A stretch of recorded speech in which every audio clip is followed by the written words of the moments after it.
আমি সকালবেলা রোজা রেখে এর ভোটটা দিয়েছি।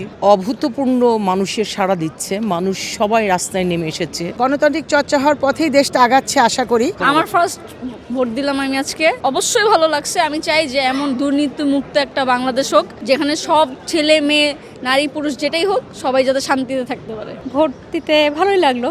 বহু বছর পরে মনে হলো দেওয়ার একটা ওরকম একটা উৎসব মুখর একটা পরিবেশ, ভালো লাগছে। একটা ঘটনা ঘটেছে, একটা মহিলা ভোট দিতে গিয়ে দেখেছে যে তার ভোটটা নাকি দেওয়া হয়েছে। পরিবেশ খুব ভালো, নিট অ্যান্ড ক্লিন, মানুষজনও কম ছিল, কোনো অসুবিধা হয়নি ভোট দিতে।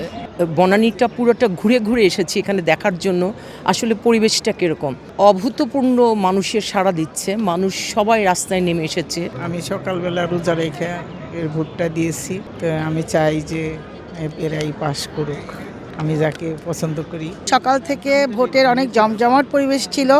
এই এলাকার আমার মনে হয় সবচেয়ে বড় ভোট কেন্দ্র এটা, হ্যাঁ, বনানীর। তো সেই ক্ষেত্রে সকালবেলা থেকে অনেক বেশি রাশ ছিল, অনেক লোকজন ছিল।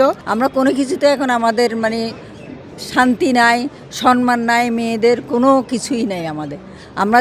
আমরা তো একটা মানব ধর্ম আমরা চাই সবাই সমান থাকবে, সবাই সমান অধিকার থাকবে, সবাই সবাইকে সম্মান করবে, ইজ্জত করবে এবং ভালোবাসবে।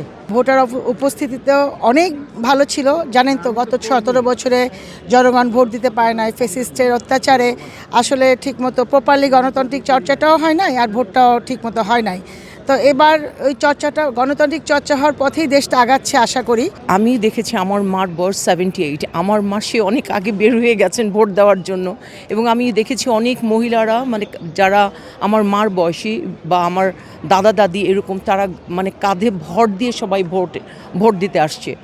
পরিবেশ তো মাশাআল্লাহ অনেক ভালো। যে গভর্নমেন্টই ক্ষমতায় আসুক না কেন, এটাকে মাথায় নিয়েই, এই গণতান্ত্রিক চর্চাটা মাথায় নিয়েই আমার মনে হয় দেশটা আগাবে ইনশাল্লাহ। আমি তো লক্ষণ ভালো দেখছি। কিছু কিছু বিচ্ছিন্ন ঘটনা বিভিন্ন জায়গায় ঘটেছে, যেটা খুবই দুঃখজনক।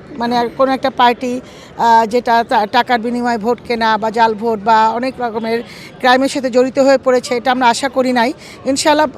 তবে বনানীতে এই জিনিসটা নাই। আমরা ভালো কিছু আশা করছি। আর বনানীর কথা তো সম্পূর্ণটা আলাদা। আমাদের এই ভোট কেন্দ্রটা সবচাইতে বড় ভোট কেন্দ্র।